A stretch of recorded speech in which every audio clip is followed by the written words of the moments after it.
preparo criterioso. O homem na terra edifica-se com a instrução para frustrar os perigos da ignorância, seja entrando no conhecimento comum ou garantindo a competência profissional. Assegura o equilíbrio orgânico com agentes imunológicos, preservando-se contra certas doenças arrasadoras. Paga tributos compreensíveis e justos a instituições securitárias e assistenciais, a fim de que lhe não falhe o apoio de ordem material nas horas difíceis. Organiza tarefas vastíssimas da gleba vulgar para que não falte o auxílio da sementeira, tanto a benefício próprio quanto na sustentação da comunidade.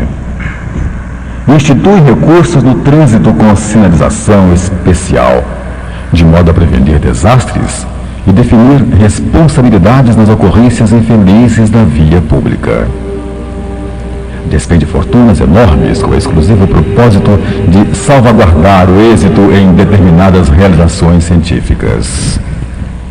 Prossigamos assim, atentos na construção da doutrina espírita sobre os princípios de Jesus, porquanto seja hoje, amanhã, depois de amanhã ou no grande futuro, todas as criaturas da Terra, uma por uma, se aproximarão da escola do amor e da verdade, a fim de encontrarem a felicidade real, não só no campo da inteligência, mas também, e acima de tudo, nos domínios do coração. Estamos iniciando mais um programa Projeto Futuro, reunidos nesta grande sala de aulas para levar até você a mensagem espírita. O programa Projeto Futuro é uma produção do CEP, Centro de Estudos e Pesquisas Espíritas. Realização AME, Aliança Municipal Espírita de Divinópolis. Gente, 9h34, sábado, dia 3 de abril, 1999. Até às 10h30, mais uma edição do programa Projeto Futuro, nesta grande sala de aulas, onde vamos aprender um pouco mais sobre a nossa existência, nossas missões, nossas faltas também. E é claro, com a sua participação.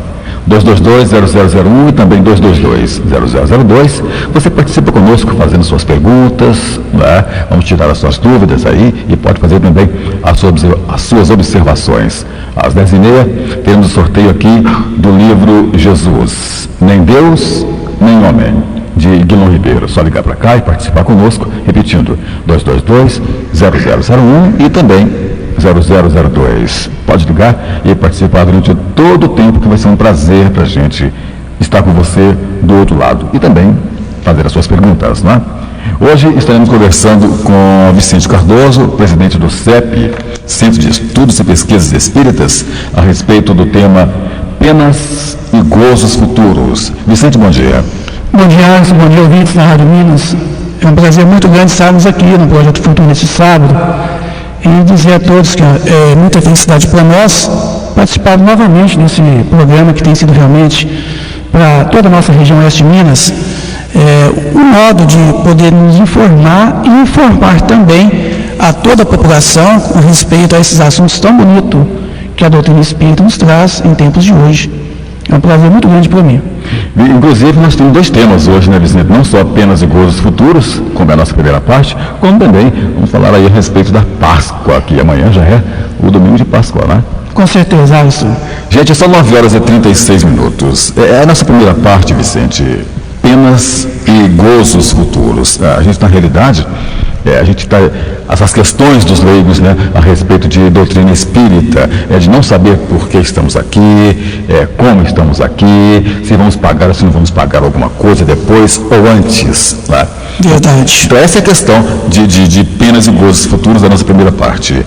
De onde se origina a crença com que nos deparamos entre todos os povos na existência de penas e recompensas futuras? Alisson, é sempre a mesma coisa. É o pressentimento da realidade trazida ao homem pelo Espírito que nele é encarnado. Porque sabeio, não é em vão que a voz interior nos fala. Vosso erro está em não escutar bastante. Se nisso pensasseis bem, frequentemente vos tornareis melhores. Então, essa crença ela é muito antiga, porque nós trazemos dentro de nós já essa ideia dessas recompensas e dessas penas futuras, uma vez que a nossa consciência é o nosso juiz que vai nos julgar os nossos atos. Então já se traz dentro de nós mesmos essa ideia de que se nós obrarmos no bem, bom para nós; se obrarmos no mal, ruim para nós. Que quem vai nos julgar não é Deus, nós mesmos é que nos julgaremos de acordo com a nossa consciência. Então, essa ideia de penas e recompensas futuras está dentro de nós, em nossa própria consciência, porque a lei de Deus está escrita em nossa consciência. São 9h38. Dá uma comparada, Léo, para mim, por favor. O microfone do Vicente é um pouquinho mais alto do que o meu. Dá uma verificada para a gente. Vicente, tem uma grande questão, né? A gente, de uma forma geral, eu não sei, os veteranos na doutrina espírita, mas como a gente está lidando com os ouvintes de rádio, né? Então nós temos bastante leigos que escutam esse programa. E tem essa dúvida, inclusive, que eu também tenho. Né? Por quê? Nós somos bilhões, trilhões de elementos aqui no planeta Terra. Né? Existem outros planetas também que Deus também cuida. Com certeza. Né? Então o que acontece?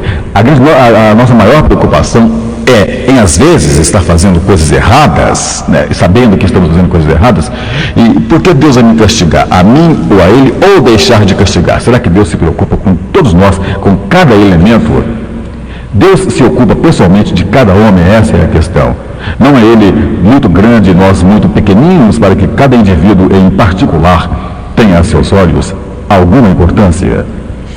Olha, Deus se ocupa de todos os seres que criou, por menores que sejam. Nada é muito pequeno para a sua bondade. Mas Deus não fica preso, digamos assim, a mim somente, ou a você somente, a quem quer que nos ouve nesse instante. Deus, na sua providência divina, na sua, digamos assim, na sua visão total, Ele sabe dos nossos erros, nossos mínimos pensamentos.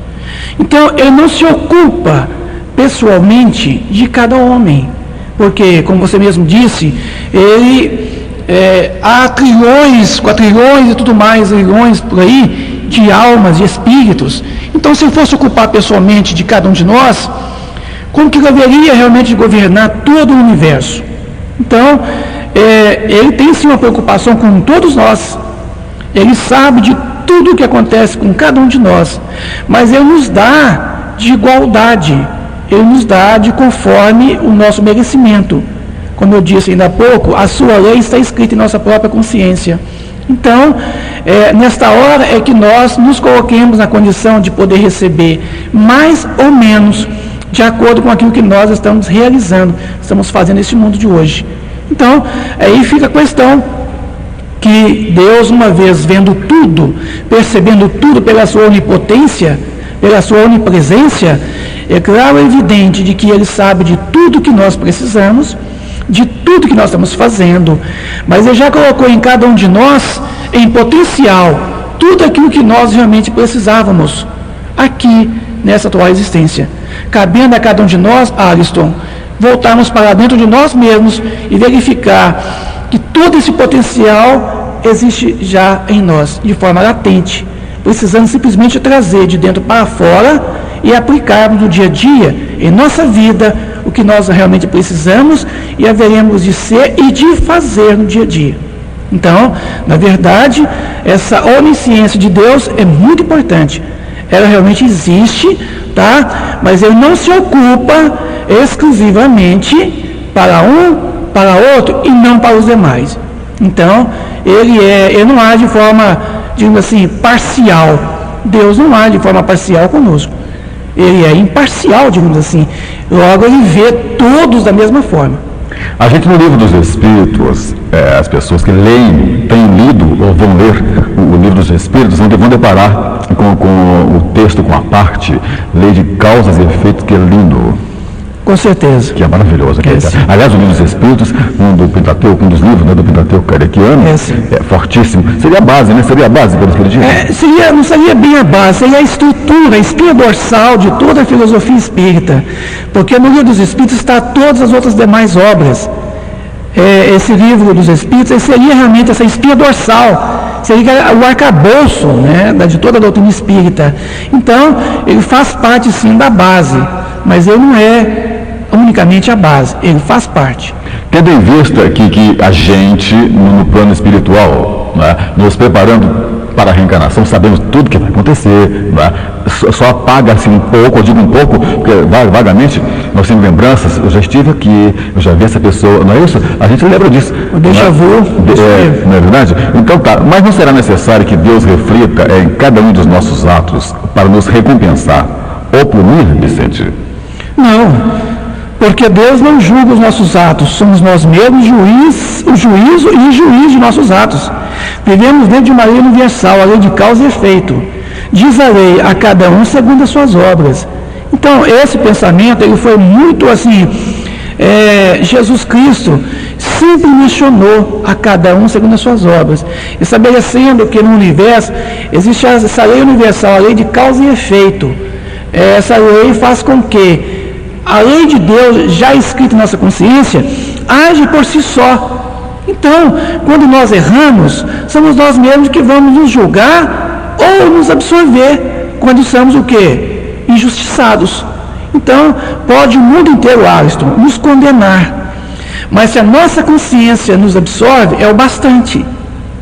Tá? Mas pode o mundo inteiro nos absorver. Mas se a nossa consciência nos condena, é o bastante. Então veja você que Deus não se ocupa assim dessa forma para estar julgando um a um, porque Ele já colocou em cada um de nós a sua lei, em nossa consciência. Ora, quando você foge dessa lei, é automaticamente a correção.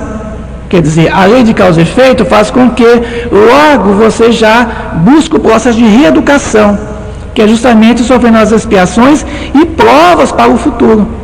Então veja você, aos nossos amigos ouvintes, que em nós a sementeira é livre, mas a colheita é obrigatória. Então quando você erra, automaticamente você é o juízo de dizer o que você deve ou não deve fazer. Mas na hora também de julgar os atos, você é o próprio juiz que vai analisar e vai dar a sentença final para si mesmo. Então, não é Deus que entra em particularidades nossas para poder estar julgando ou não julgando. Ele já deixou em cada um de nós essa lei escrita em nossa consciência para que nós pudéssemos ser os próprios juízes de nossos atos. Agora, existe alguma coisa de material apenas e gozos da alma depois da morte? Não. Uma vez que as penas e recompensas estarão em nossa consciência, uma vez desencarne, o espírito logicamente permanecerá naquele estado de consciência em que vivia. A morte não muda nada para ele. As coisas materiais estarão sempre presentes quando da experiência corporal. Estando o espírito na condição de necessitado, ele experimentará as vicissitudes da vida corporal. Então, nesta hora em que nós estamos vivendo realmente aquela situação de refletir sobre o que nós fizemos, sobre o que nós somos, do que nós haveremos de fazer, não importa questões materiais aí agora. As questões materiais, elas existem a nível de mundo corporal, a mundo físico, para as nossas experiências em que o plano material, o plano corporal nos proporciona. Então é aqui que as questões materiais se fazem importante. Agora, para a nossa consciência, para o nosso mundo consciencial, as coisas materiais não têm o quê? A utilidade que teria aqui no mundo corporal. Porque nós vamos viver o mundo nosso, o mundo interior, e não o mundo corporal. Aqui nesse mundo corporal, sim, a matéria é de suma importância, vivemos e tomarmos da matéria aquilo que ela realmente nos proporciona, que são as experiências, os conhecimentos para a nossa libertação do mundo material, do mundo corporal. Até então, é importante sim, dar o valor real às coisas materiais e não se deixar ser levado por essas paixões desenfreadas, desregradas no mundo corporal, que nós, às vezes, somos a causa principal de tudo isso. Uma vez que nós temos, não somos proprietários, como diz o Livro dos Espíritos, mas nós somos depositários. Nós somos aqueles que recebemos das mãos de Deus essas grandes oportunidades de podermos absorver no mundo material as experiências que o mundo material nos proporciona. E não se deixar ser levado por essas paixões desenfreadas. Porque se deixarmos, aí sim, a matéria terá sobre nós uma predominância. O que é importante é nós, o espírito, termos sobre uma matéria a predominância. É o contrário. O espírito deve predominar, quer dizer, ele deve dominar a matéria e não a matéria dominar. Você tocou num ponto muito importante a respeito dessa dominação, tá? da matéria com o espírito. A gente vai tocar no ponto-chave, que é o quê? Que é o espírito mais elevado, né? Ou seja, o espírito elevado, né? E o inferior. Isso nós vamos, inclusive, mexer novamente em cima do Livro dos Espíritos. Ele toca muito em cima disso, de como devemos ser mais progressivo, né? De como nos elevamos e também nós somos inferior ou não e como podemos ser ou deixar de ser. Sim. Né? Agora bem, em que consistem os sofrimentos dos espíritos inferiores? Olha, eles são tão variáveis quanto as causas que os produziram e proporcionais o grau de inferioridade como os gozos o são para os graus de superioridade. Podem se resumir assim: invejarem tudo o que lhes falta para ser felizes e não poder obtê-lo, verem a felicidade e não poder atingi-la, desgosto, ciúme, raiva, desespero daquilo que os impede de ser feliz, remorso, ansiedade moral indefinível. Eles têm o desejo de todos os prazeres e não podem satisfazê-lo, e é o que os tortura. Então, esses sofrimentos que realmente os espíritos inferiores vivem, é de poder ver realmente que acima deles existe a felicidade. E existem aqueles que vivem a felicidade. E de que hora eles não podem gozar da felicidade que está dentro dele mesmo. Então, isso nos leva a esse sentimento de inveja, esse sentimento de ira, esse sentimento de ansiedade, por vê-lo, os espíritos superiores viver essa felicidade, e eles não poderem viver. Então, isso os faz sofrer muito. Então, às vezes, isso pode até aguçar o ódio mais ainda nesses espíritos, torná-los mais rebeldes, mais recalcitrantes, endurecidos. Mas muitos, diante dessa situação, vão se resignando, vão observando que para atingir também a felicidade, ele precisa conquistá-la, porque a felicidade não está fora de nós, ela está dentro de cada um de nós. Como eu disse ainda há pouco, se Deus escreveu as suas leis em nossa consciência, a ela deu tudo.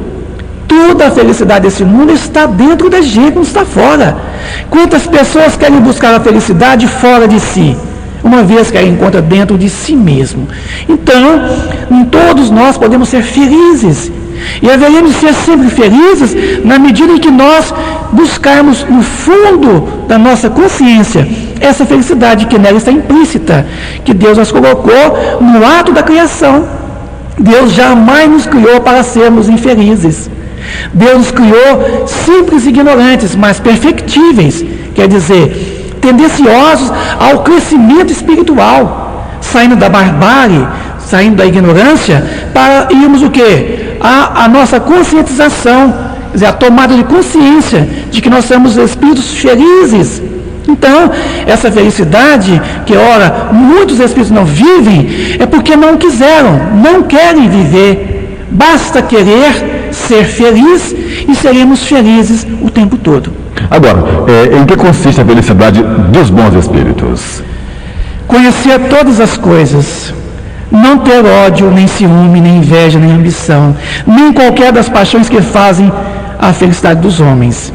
O amor que os une é para eles a fonte de uma suprema felicidade.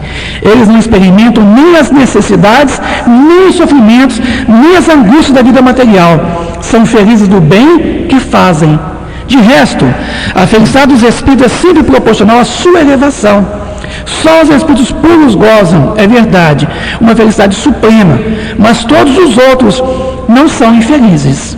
Entre os maus e os perfeitos, há uma infinidade de graus que os gozos são relativos ao seu estado moral. Os que estão bastante avançados compreenderam a felicidade dos que chegaram antes deles. Eles a aspiram, mas é para eles objeto de emulação e não de ciúme. Sabem que eles dependem alcançar e trabalham para este fim, mas com a calma da boa consciência, e são felizes por não terem que sofrer os que sofrem os maus. Então, essa felicidade dos bons é justamente de poder conhecer todas as coisas, é de poder já ter tomado consciência do que é realmente e na condição que se encontra. É de poder já ter encontrado esse estado de felicidade que, ora, mora dentro dele. É de não poder ter aquilo que os espíritos maus, levianos, aqueles que estão vivendo a ignorância ainda, que é a inveja, o ciúme, o ódio, a vingança. Quer dizer, não viver isso já é uma grande felicidade. Isso já é, quer dizer, aquele patrimônio dentro de nós.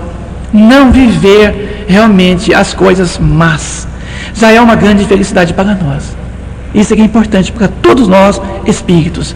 Vivemos em paz conosco, vivemos em paz com Deus, aí estará toda a felicidade do mundo. Você acredita, Vicente, que a felicidade seja uma coisa pessoal? É uma coisa muito individual. Não é pessoal, é individual. É individual. Eu faço a minha felicidade, você faz a sua. Nós, aquilo que Jesus fala, aonde está o teu tesouro? Juntamente a ele o seu coração. Então a felicidade não se compra nas farmácias, no supermercado. A felicidade não é coisa que você obtém aí fora. A felicidade é algo que está dentro de nós, que é preciso ser trazida de dentro para fora em nossa vida diária. É por isso que a felicidade já é aquilo que Deus já nos proporcionou no ato da criação. Então é uma coisa muito individual. Quantas pessoas agora estão felizes porque atingiram a felicidade que há dentro de si? Mas quantas pessoas moram hoje no erro, na maldade, e logo não encontraram a felicidade, porque escolheram realmente o erro? Então, elas não são, na verdade, infelizes, porque na verdade elas gozam de uma certa felicidade, mas não a felicidade suprema, a plena. Mas um dia poderão sim vivê-la. Basta pescá-la no fundo da sua alma, de si mesmo, e encontrar essa felicidade, que é essa paz, essa harmonia com Deus. Isso é muito importante, Agnes. Porque na realidade, Vicente, a felicidade, como sendo esse aspecto que nós dissemos aqui, individual, eu não quero dizer que para eu ser feliz, eu tenho que ter o que você tem, pensar o que você pensa, fazer o que você faz. Nem tudo que me traz a felicidade traria a felicidade para você. Com certeza. Inclusive a inveja, ela fica pensando assim, mas eu gostaria de ter aquele carro bonito que meu vizinho tem. Isso é que ele fica triste. Isso que mais macula uma pessoa, a inveja é o inimigo da nossa felicidade. Então, se o outro tem aquele carro do ano bonito, é porque está na pauta do seu merecimento. Então não cabe a nós invejá-lo, porque se nós invejá-lo, nós vamos sofrer muito mais e não atingiremos, hora nenhuma, a possibilidade de obter aquele carro, uma vez que você está invejando, porque a inveja seria o inimigo da posse, tá? Seria o contrário da possibilidade de você atingir. Porque só atingiremos quando nós galgarmos o quê? O merecimento. Então, a inveja estaria o quê? Nos colocando na condição de merecermos o quê? O que nós realmente nos encontramos. Aquilo que nós realmente possuímos. O atual momento que nós estamos vivendo. E não aquilo que nós estamos almejando. Porque na realidade, você pode ter coisas que eu não tenho, mas eu sou muito mais feliz do que você, tendo menos do que você. Com certeza. Não é? Você vai ter, na realidade, vontade de ter o que eu tenho e eu tenho vontade de ter o que você tem. Eu sou feliz e infeliz e você também o é por pensar assim. Está no emprego. Vou dar um exemplo rápido aqui. Exemplo, quantas vezes aqui agora podemos dizer o seguinte, o dinheiro nas mãos de muitas pessoas agora me traz uma felicidade. Não porque o dinheiro traz a felicidade, bem, mas que a pessoa ao empregá-la se sente feliz porque emprega de forma o quê? De acordo com a sua condição. Mas quantas pessoas agora com dinheiro não são felizes? O mesmo dinheiro. Exato. Traz às vezes a desgraça. Não está no próprio dinheiro a felicidade, está na própria pessoa que o emprega. Então é a forma de empregar que nos proporciona a felicidade ou a não felicidade. Vicente, o que se deve entender quando é dito que os espíritos puros se acham reunidos no seio de Deus e ocupados em lhe entoar louvores? Olha, é uma alegoria que pinta a inteligência que eles têm das perfeições de Deus, porque o veem e o compreendem, mas que não é preciso mais prender a letra com muitas outras.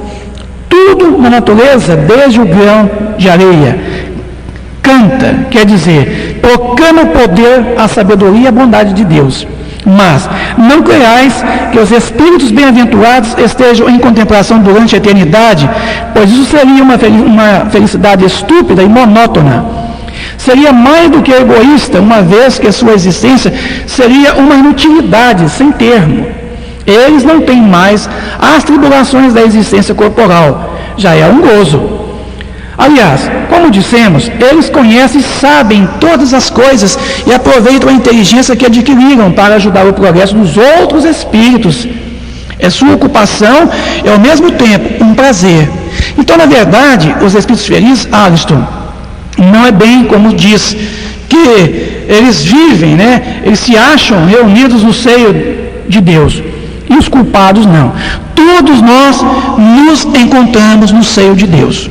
Porque Deus é causa primária de todas as coisas, nós somos as criaturas. Só que uns já encontrou essa felicidade, tá? Então se sentem mais identificados com essa causa. Enquanto aqueles que moram no erro, moram na maldade, não sentem essa felicidade. E acham estar excluídos do seio de Deus. Não, absolutamente. Todos nós agora vivemos no seio de Deus, tá? Porque todos nós somos criaturas. Então, a diferença é estarmos sentindo estar no seio de Deus ou não, é o que eu já disse ainda há pouco. É o fato de você identificar ou não com essa causa primária, com essa harmonia universal que é Deus. É isso que diferencia entre nós. Agora, faltando um minutinho só para as 10, para fecharmos, ainda deu, viu, Léo? Parece que o potenciômetro deve estar com defeito. Está dando uma certa diferença aí, está destoando um pouquinho o microfone do Vicente com o Alisson. Olha, por favor. Para fecharmos esse tema, nosso primeiro bloco, Vicente, de penas e gozos futuros, quais os sofrimentos maiores a que os espíritos maus se veem sujeitos? De expiar as suas faltas. As angústias maiores que os torturam mais dolorosamente que os sofrimentos físicos. Então, é justamente de poder saber que mais cedo ou mais tarde, eles haverão de sofrer as expiações e as provas para o futuro. Expiações dos erros cometidos no passado. E as provas para exercitar a sua inteligência, a sua resignação para a vida futura. Eu gostaria que você desse uma breve lapidada em cima desse tema, para a gente passar para a segunda parte, Vicente.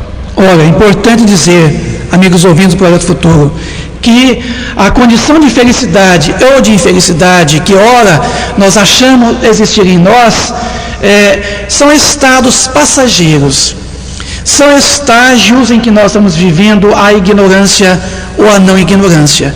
Então, sofrer e não sofrer são opções que nós temos nessa vida. Como eu disse mais cedo um pouco, a lei de causa e efeito, ela existe em todos os quadrantes do universo, em todas as suas dimensões. Estamos sujeitos a essa lei de causa e efeito. Uma vez que nós agimos de forma certa, a reação, a resultante dessa ação será benéfica, será boa. Mas se nós agimos de forma errada, contrária aos preceitos legais, a reação também de você burlar essas leis harmônicas, ela sobrecarregará sobre nós mesmos o que? A resultante. Então será ruim. Então sofrimento e felicidade são consequências das nossas ações dentro das leis universais. Então, se nós estamos sofrendo hoje, é porque nós escolhemos o caminho do sofrimento. Diz Leon Denis, a dor é necessária. A dor contribui para a nossa evolução. E a evolução elimina a dor. Vejam vocês que ora sofremos, mas após a tempestade virá a bonança. Então, todos que sofrem agora têm como lição de vida a não mais sofrer, agindo corretamente no bem. Vicente, são 10h02, esse tema, ele me leva a fazer um breve comentário. Eu, embora tenha nascido em seio espírita, né, eu tenho estudado a doutrina, tenho me aprofundado na doutrina há alguns anos para cá. Né, e isso tem feito brotar em mim essa tal felicidade. Né, por tudo isso que você agora aqui colocou dentro desse tema da manhã, comentando a respeito disso, ouvindo as suas sábias palavras a respeito desse tema de hoje. Eu gostei demais, espero que os ouvintes tenham entendido, pelo menos uma boa parte. Não é? Com certeza. E também deixar aí o nosso telefone para que as pessoas possam participar mais com a gente, tirar as suas dúvidas e também procurar pelo CEP para se sentir assim como eu, não só nesse momento, em momentos vindouros e passados também, para que sintam realmente em si a tal da felicidade que não tem nada a ver com adquirir nada de material nessa vida. É isso mesmo. Obrigado, Vicente. São 10h03 agora, a gente vai a um breve comercial e já passando para a nossa segunda parte de hoje, que é a respeito da Páscoa. Já. Pronto Farma, medicamentos e perfumaria em geral. Avenida Amazonas 617, bairro São José. O telefone 212-2288. Ligue, participe, faça sugestões e retire suas dúvidas e concorra ainda ao sorteio de um livro espírita 222-0001 e 222-0002. Vista-se a moda e sinta a emoção de viver agora as cores da estação. Cactus, a sua moda jovem, Cactus, a sua moda agora, Cactus nos momentos com você. Cactus, Espírito Santo 512, 037-222-4755 e Dib Shop, Avenida JK 1200, Nossa 44. Tenho orgulho quando alguém vem me visitar, porque bom gosto em minha casa sempre vai mudar. Cortinas e tapetes, o que é chique a gente logo vê. A Fátima Designs tem tudo que eu mereço. E uma decoradora sempre à disposição. Fátima Designs, ter classe é natural. A Fátima Designs tem para você todos os tipos e modelos de cortinas e cobre qualquer orçamento. Rua Goiás, 1009, 221-1490. O programa Projeto Futuro leva, através das ondas do rádio, consolo e esclarecimento. Participe.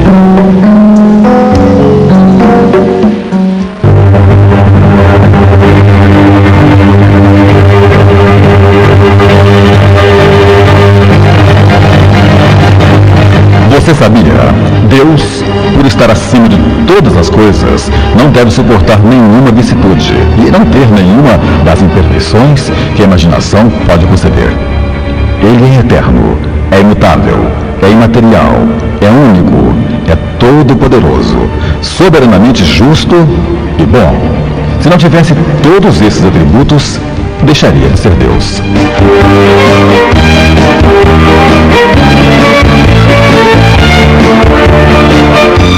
São 10h06, eu continuo conversando com o Vicente no nosso programa de hoje, Projeto Futuro, edição de sábado, dia 3 de abril de 1999. Ainda repetindo para você, nossos telefones 222-0001 e 222-0002, para você tirar as suas dúvidas, fazer as suas observações, enfim, participar conosco e no final do horário está concorrendo aí a um livro espírita, Jesus, nem Deus, nem homem, de Guilherme Ribeiro. Ainda conversando com o Vicente, agora é plena Páscoa, Vicente. Sim, estamos na véspera da Páscoa. Amanhã é o domingo de Páscoa, então o que mais ocorre nesses dias, nessa última semana e nesse domingo, então, diga-se de passagem, é o poder mercadológico em cima da Páscoa, que as pessoas nem sabem o que significa, e é por isso que nós vamos abordar aqui esse tema. Né? Vicente, primeiramente, o que é a Páscoa? Olha, é uma celebração em que os cristãos realizam todos os anos, onde comemoram a passagem da ressurreição de Jesus Cristo, a passagem da terra para o céu, da vida terrena para a vida junto ao Pai, a passagem para o reino de Deus. A palavra Páscoa, ela vem do hebraico, Pesach, e significa passagem. A Páscoa tem uma dupla interpretação, quer dizer, a interpretação teológica e a antropológica. Mantém-se ao longo de todo o Antigo Testamento. No tempo de Jesus, encontramos essa situação diversificada. No judaísmo oficial palestinense, a sombra do templo e do sacerdócio hebraico predomina a interpretação teológica. Quer dizer, a Páscoa comemora, antes de tudo, a passagem de Deus.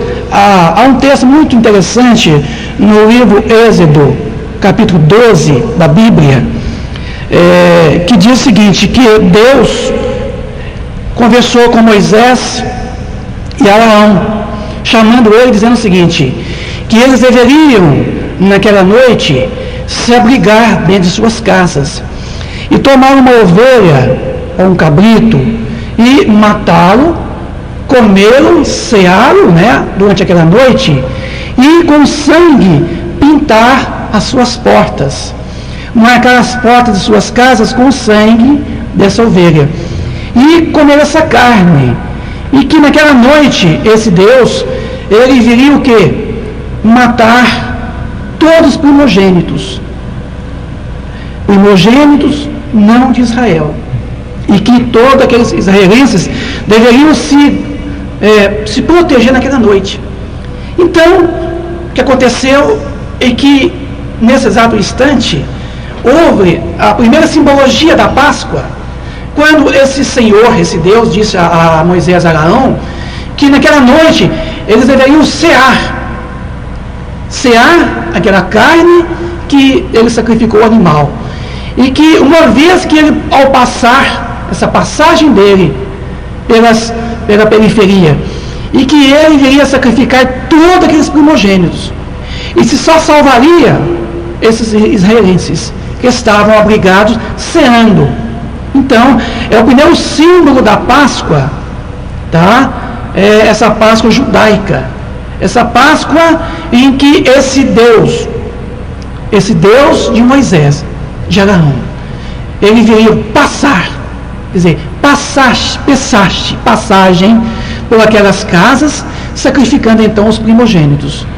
Então é interessante que nesta ocasião então acontece a primeira Páscoa. É uma Páscoa que os judeus comemoram todos os anos e é muito antiga. Há outra situação também em que, da saída dos hebreus, quando o rei Faraó os perseguiram, os fizeram escravos, e quando eles fugiram realmente com Moisés, e na sua travessia pelo Mar Vermelho, quando realmente adentraram o mar, fugindo realmente da perseguição do Faraó e seus soldados, houve também uma Páscoa muito importante, porque comemoram, depois da passagem pelo Mar Vermelho e a sua libertação, o povo hebreu comemora também a Páscoa. Também seria uma outra forma da Páscoa, a Páscoa dos hebreus, quer dizer, a sua libertação do cativeiro da ignorância, do sofrimento, do trabalho forçado, do trabalho pesado, do sacrifício, dos holocaustos, em que o rei Faraó os escravizavam a trabalhos forçados. Então, dessa fuga lá no Egito, ao passar pelo Mar Vermelho, e ficaram o quê? Livres do cativeiro do Faraó, Moisés e todos os hebreus praticaram realmente essa comemoração que se chama Páscoa, a passagem pelo Mar Vermelho. É interessante, Alisson, que aconteceu também que Jesus, antes da morte do seu corpo, ele comemora com os seus seguidores, todos aqueles que estavam seguindo ele, os seus apóstolos, ele comemora também essa Páscoa, a Páscoa hebraica, essa Páscoa dos hebreus, essa Páscoa dos judeus, que precede ainda. Então, 3 dias antes, ele ceia com seus apóstolos, despedindo dos mesmos. Então, Jesus respeitava muitas leis da época, os costumes, todas aquelas práticas. Então, ele comemora também a Páscoa, uma vez que ele, na verdade, não estava respeitando nada, ele faz então essa passagem também, ceando com os seus seguidores. Mas hoje se comemora a Páscoa cristã. O que seria essa Páscoa cristã? Esse ato pascal é justamente quando os cristãos comemoram o renascimento do Cristo, a ressurreição do Cristo. 3 dias depois da morte do seu corpo, os cristãos acreditam que Jesus ressuscitou de corpo e alma e foi para junto do Pai. Então se comemora essa passagem, esse Pessache, quer dizer, essa passagem de Jesus da terra de volta ao seu Pai, para o mundo espiritual. Então também é uma passagem, quer dizer, essa forma de passarem. Então se comemora hoje esse Pessache, que é uma forma de você passar, que Jesus saiu do martírio, do sofrimento, da morte do corpo, voltando a Deus através da ressurreição. Então se torna muito comum hoje para todos os cristãos do mundo comemorar amanhã, no domingo, no 3º dia, após a morte dele, do corpo do Cristo, essa passagem de Jesus pela terra, tá? Voltando ao Pai, ao Criador. São 10h14. Eu gostaria de mandar um abraço aqui às pessoas que estão cativamente lá, ouvindo o nosso programa. A minha amiga Nilza, da Inspiração Brasileira, lá na Rua Pernambuco, em sua loja, pronta entrega. Também meu amigo Grande, que era vigilante do Benche. Ainda também Sandra, lá no bairro Cidil. E Miriam Daldegan também. Estão sempre de paquera com a gente.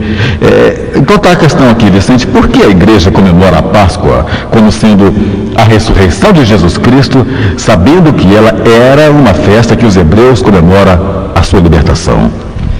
Assim como os hebreus comemoram a Páscoa, como sendo o símbolo da passagem do homem da escravidão à liberdade, dos vícios às virtudes, é que tem um significado alegórico, essa comemoração dos hebreus. A festa da Páscoa para os hebreus é uma recordação e uma ação de graças pela grande imigração do Egito. Antes dos cristãos introduzirem a Páscoa cristã, eles tinham o hábito de subir ao templo e celebrar a Páscoa com os judeus. E começou em certo momento a pensar a viver essa festa anual, não mais como recordação dos fatos do Êxodo, como a espera da vinda do Messias, mas principalmente como recordação daquilo que há alguns anos tinham acontecido em Jerusalém, durante uma Páscoa, e como a espera a volta do Cristo ao seu Pai. Então a igreja passou a comemorar essa festa como sendo a ressurreição do Cristo, que é a passagem de Jesus para o céu, da vida terrena para a vida junto de Deus. Morte e ressurreição juntas constituem, pois, um mistério pascal, mas não como todas as realidades ou momentos dos apóstolos, que contrabalançam ou que simplesmente sucedem, mas como antes, como um movimento de passagem de um para o outro. Então, é isso que hoje a igreja realmente comemora, tá? Essa festividade que faz no dia de amanhã, comemora então esse momento que para os cristãos era de suma importância. Quer dizer, quando antes deles instituir a Páscoa cristã, eles já participavam com os hebreus dessa festa. E notaram que era importante também instituí-la. Quando a igreja então instituiu, quer dizer, essa Páscoa cristã, comemorando então essa grande passagem do Cristo pela terra e a sua ressurreição. Então, é isso que a igreja comemora hoje, em tempos de hoje. Entendendo basicamente essa explicação a respeito da Páscoa, quem não deve gostar muito disso são as crianças, né?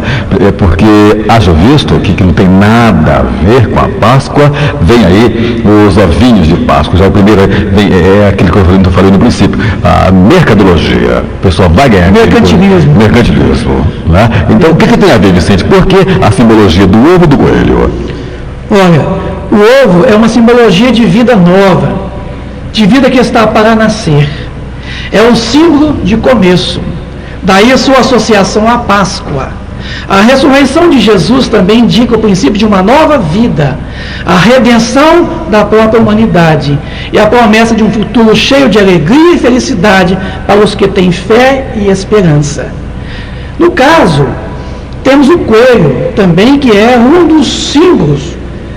E sabemos que o coelho é um dos primeiros animais que sai das tocas ao chegar à primavera, após um longo inverno de recolhimento. quer dizer, de hibernação. Ora, no hemisfério norte, a Páscoa ocorre nos coelhos. Logo se põe a correr pelos campos verdes, esses coelhos, porque estava naquele processo de adormecimento, né, durante realmente o inverno. Quer dizer, sai pelos campos, né, salpicando entre flores. Portanto, aí dá uma ideia de quê? Que ideia podemos tirar disso aí? Da renovação da vida.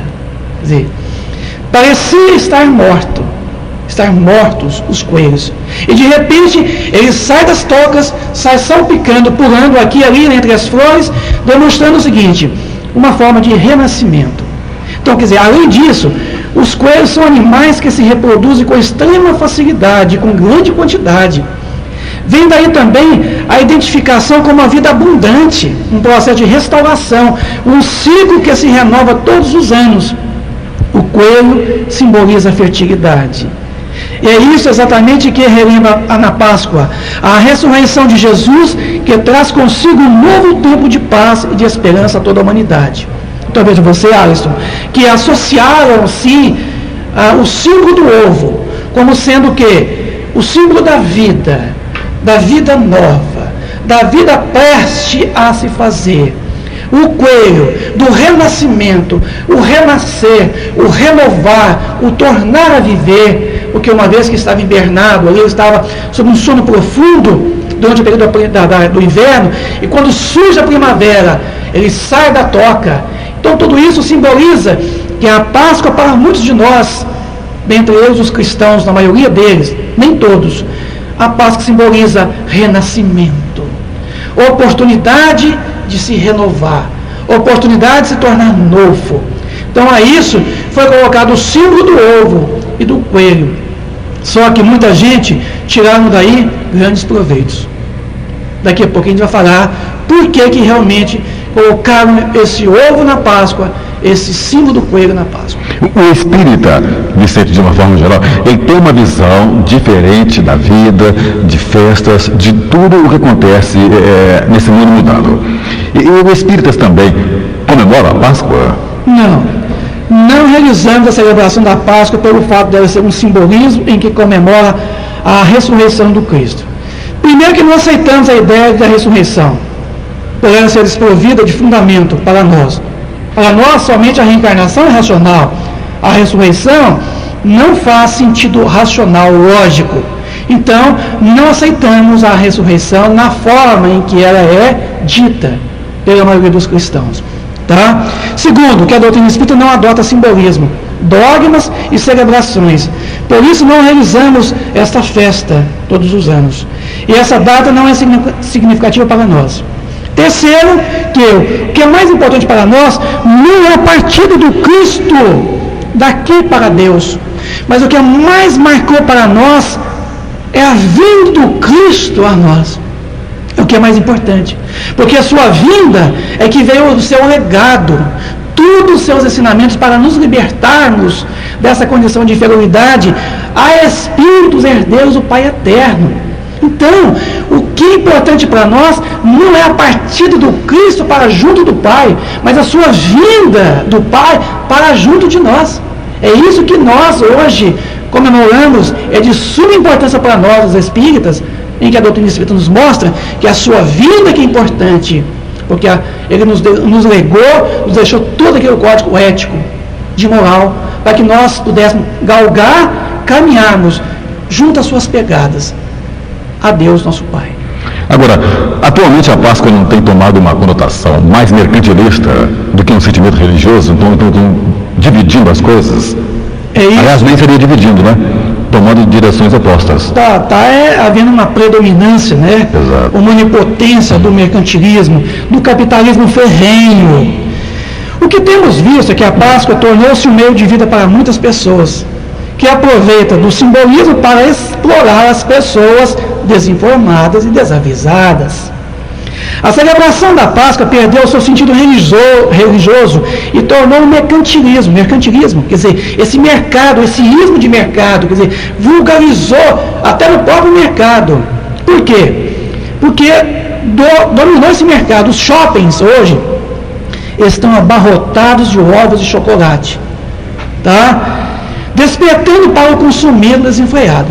Gente, amanhã é Páscoa, tem que comprar ovos de Páscoa, Exato. temos que doar ovo de Páscoa, temos que dar presente. Da onde tirou isso do sentido religioso da Páscoa? Alguém foi maquiavélico, alguém usou de segundas intenções, alguém quer tirar proveito, então tirando proveito às custas de pessoas que na verdade perderam o sentimento verdadeiro da Páscoa e transferiram para um sentimento aparente e falso. Ter que dar presente amanhã? Por que dar presente amanhã? Inclusive ovos de Páscoa. O que tem a ver? Não tem nada a ver. Quantas pessoas agora estariam comprando agora sacoladas de ovos de Páscoa para chegar amanhã de manhã, dar aos seus filhos, a sua esposa, ao seu marido, abraçar e dizer a ele, Feliz Páscoa, sem saber o seu significado. E para mais tarde, continuar sendo um marido deseducado, Com certeza. um marido rebelde, endurecido, que bate na esposa, bate nos filhos, a esposa que não dá uma boa formação aos seus filhos, que não respeita o marido, dizer Feliz Páscoa, presenteando com ovos de Páscoa, aonde está o sentimento verdadeiro dessa Páscoa? Que é renovação, que é tornar a viver. Então, vejam vocês que a Páscoa perdeu o sentido verdadeiro de religioso e tornou um sentido figurado de mercantilismo, de exploração. O mercado, o marketing, explorando as pessoas desinformadas. Vocês, como deveria ser comemorado a Páscoa pelos cristãos? Do nosso ponto de vista, a Páscoa não tem um significado para nós, pois é carregado de um simbolismo, que não nos leva a nenhuma ideia racional. E deveria ser encarado sob o ponto de vista de que a vinda de Jesus Cristo é mais importante para nós do que a sua partida para o seu reino. O que deve ser mais importante para nós, Alisson, é todo o seu legado que ele nos deixou e que a sua mensagem de libertação e consolo, reconfortando nós, almas sofridas, endurecidas e aflitas e angustiadas. Que a mensagem seja para nós um elemento de renovação interior, nos livrando do sofrimento e dores, corrigindo as nossas imperfeições, nos elevando da condição de espíritos impuros que somos à condição de herdeiros do Pai Eterno.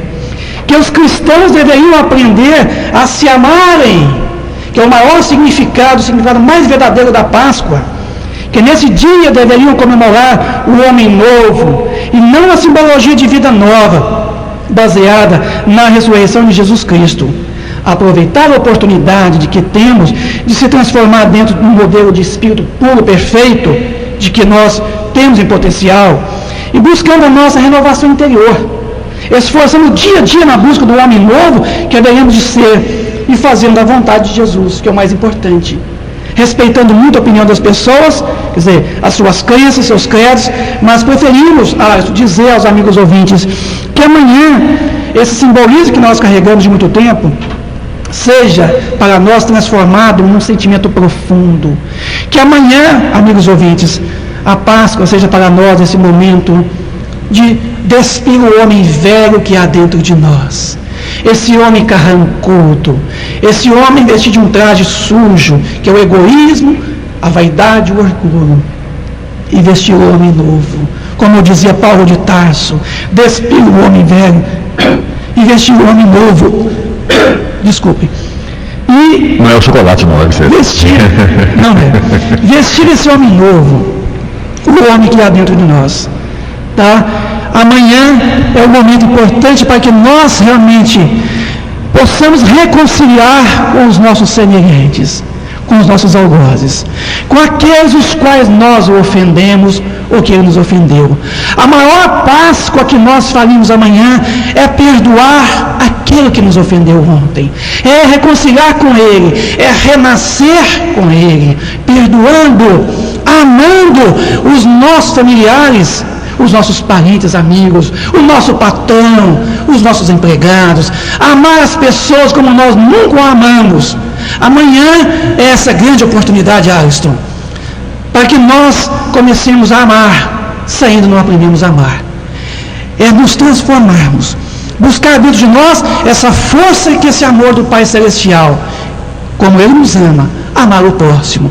Então, Páscoa para nós, os espíritas, é muito mais do que um simbolismo. É realmente momentos de transformação interior, momentos de renovação, momentos de crescimento, momentos de oportunidade de podermos perdoar o outro as suas ofensas. Então, fica aí a nossa mensagem de Páscoa a todos os ouvintes, espíritas e não espíritas, que amanhã seja para nós essa grande oportunidade de crescimento interior, crescimento espiritual. A todos, então, essa feliz Páscoa em que todos comemoram de acordo com o seu grau de conhecimento e de consciência. Feliz Páscoa, então, a todos vocês, amigos ouvintes. Na verdade, nós deveríamos interpretar, né, a palavra Páscoa como passagem, o que foi né, nos antigos. E fazer o quê? Sairmos, como você acabou de dizer, desse anonimato, dessa tristeza interior e adquirirmos, querermos adquirir coisas materiais e nos voltarmos a ser mais espírito, né?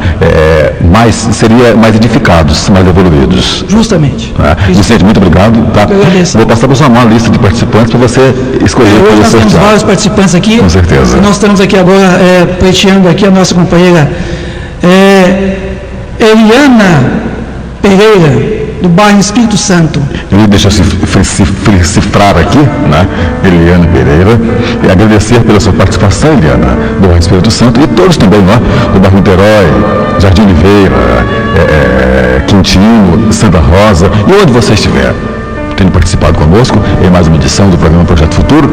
A gente volta na próxima semana, assim querendo Deus, a partir das 9h30, com mais uma edição do programa Projeto Futuro, querendo sua participação conosco no 222-0001 e também no 0002. Muito obrigado pela participação. Tenham todos um grande final de semana, um bom sábado, um grande domingo, uma grande semana vindoura e uma grande Páscoa também, que você saiba interpretar o significado exato dessa palavra Páscoa. Uma boa grande passagem para você no final de semana. Fiquem todos na paz de Jesus Cristo.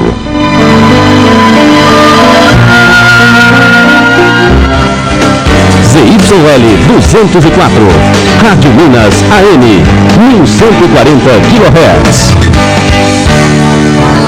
Já são quase 11 horas da manhã. Você já sabe o que vai almoçar hoje? Ligue para o seu amor, para sua namorada ou esposa. Faça um programa diferente. O Motel Volare serve pratos para almoço e jantar com a categoria dos melhores restaurantes. Jantar com a categoria dos melhores restaurantes. Jantar com a categoria dos melhores restaurantes. Jantar com a categoria dos melhores restaurantes. Jantar com a categoria dos melhores restaurantes. Jantar com a categoria dos melhores restaurantes.